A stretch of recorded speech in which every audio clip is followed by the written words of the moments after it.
Hello everybody, welcome back to the channel, and today I wanted to go over a concept that I have not heard articulated elsewhere, but if you are a cinematographer that is just coming up now and you hear this, hopefully it will save you a little bit of pain and a little bit of resentment from the crew around you because you're making people work more than they need to be. And the people that are working on set, they've got lots to do because the set is often very time poor. And you're trying to maximize what you can get out of every setup, which means everybody has to be on deck trying their best, doing exactly what is necessary at the given time. You don't want to waste any resources, right? That's why you have a whole system in the first place, to not waste resources. So when you do this one thing, not only will the camera department not be super happy with the tasks that they have been given, but also the lighting folks, people in grip, it's a one decision that can make it significantly harder for everyone around you to help you with your vision.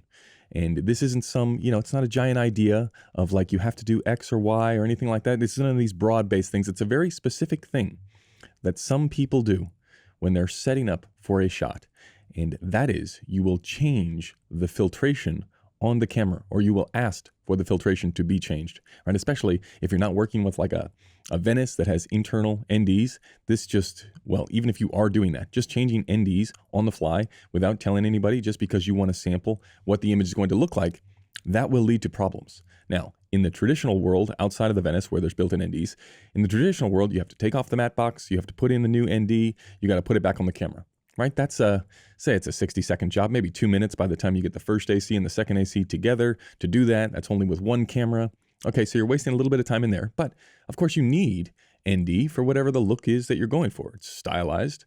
You might be wanting to be wide open on a sunny day. You're going to need filtration. The problem is not calling for the filtration. The problem is calling multiple times to change the filtration while you're setting up for a shot. Okay, because everyone, the lighting team, the grips, everybody is working off of the image that they see on the monitor or off of the expectations that you have set for them. So you're lighting to a stop. You're lighting to a look. Now, you don't have to have that in camera ready to go with the depth of field necessary by using the iris. You can just use the iris to iris down if you're trying to sample the difference between the key and a background practical. You can do that with the iris, right? You don't have to call for a new ND to be put in the camera because you want to keep the same depth of field. You can use your imagination, and you can imagine what shallower depth of field will look like while also using the iris to be able to judge the difference between a key and a practical, right? You don't want to be bouncing around with the levels using ND by calling for it and putting it on the camera because it makes busy work for the camera department. And also for the lighting crew to be able to judge exactly what's happening. They need everything. You are setting a foundation for which everyone else builds on top of.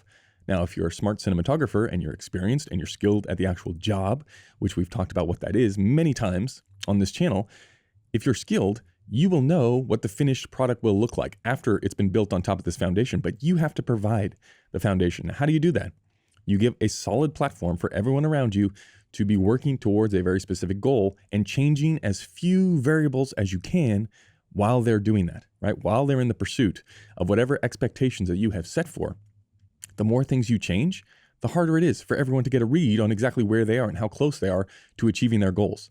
And it is a huge pet peeve of crew members that I have worked with to change ND in the middle of a setup because it doesn't seem like all the levels are fitting where you need them to be, right? For a lot of the time, everything will just be setting up and you won't have much to do. So you'll be sitting around the camera and you'd be like, oh, maybe if that light was a little bit down, maybe if it was a little bit darker, it'd feel better, right? Because everything hasn't been put up yet. You get a little bit impatient and you just want to start to experiment with things. So you're making, while you have nothing to do, which is a good thing, right? As a cinematographer, once you set the plan in place and everyone knows, right, you've gone through the chain of command and everybody knows their roles and responsibilities, your job is to then not do anything because doing anything will complicate it for everyone around you. Everyone has their specific jobs. As soon as you start to meddle, right, you start to go around, you put up lamps or you're starting to put up stands or something like that, it's a disaster, right? And this is obviously on a job of a certain level where you don't have to contribute, where you're best used elsewhere. But I'm imagining that's what we're all talking about, getting to that level where you then start to allow others around you to be more efficient because you can come up with the ideas and you can think ahead and you can look ahead and you can try to identify where the problems might be. And then you inform everyone in the team around you. So as you're going through it, like, don't change ND. Like, if you are going to change ND, wait until you're just about to shoot. And as soon as everything is set and all the ratios are set, then you can change ND. Until then, just do it with the iris, right? Unless it's like some very specific shot where you have to know the depth of field of the focus rack between the two. So in rehearsals or something like that, you absolutely need to see that look so that you can check it with the director, make sure that's the feeling. But other than that, like, every time you put up a lamp or every time a different lamp goes up, I know cinematographers that will say, okay, let's go from a 9 to a 0.6. And then you look at the 0.6 and you're like, the key needs to be a little up. Let's go to a 0.3. It's like 2 filter changes in the span of 60 seconds because you can't do a little bit of mental math and try and figure out the look that you're going for. That will work once, but you try that 10 times over the course of the day, and you're going to start to get some serious looks from the camera department and from everybody else going, what are you doing? You're making our jobs harder. And the whole role is to make everybody else's job easier, right? So you don't want to be adding things. So if you're going into a setup, even if you're nervous, even if you don't know what you're doing, even if you start to panic that your lighting plan or the action that you have put in place with the crew around you is going to fall short of expectations, the thing you don't want to do in that case is make more work for everybody around you, right? You want to pull yourself back and say, okay, well, what are some of the steps that I know will make the thing better, which will make less work for everyone? That's what you want to action. You don't want to sit there. Anytime you start to see a cinematographer like sitting at the camera, myself included, playing like mid-shot or mid-setup while everyone's setting up with color temperature or with tint, or, just as a heads up to all the crew members, that maybe they're not happy with something, right? If you're starting to fiddle with the little things, because that can all be done later. All that stuff can be done later. You got to think about the big strokes. And if those aren't coming together, that's when you start to like get into a space of, let me just play with a few things and maybe just change some ND and maybe we'll just change the depth of field. Maybe that will make the whatever I'm looking at feel better. Now, 9 times out of 10, that doesn't work at all. And it's just busy work because you start to get impatient. So do yourselves a favor.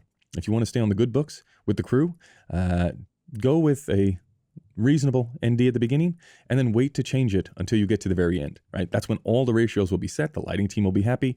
The camera crew won't have to be right next to you at all times, swapping physical filters between a 0.6 and a 0.9 and a 0.3 and watching you fumble around as you change the iris. It's just not a good idea. And a pro tip to try and do everything you can to avoid making busy work for everyone around you. So hopefully that helps and that saves you some awkward interactions on set in the future.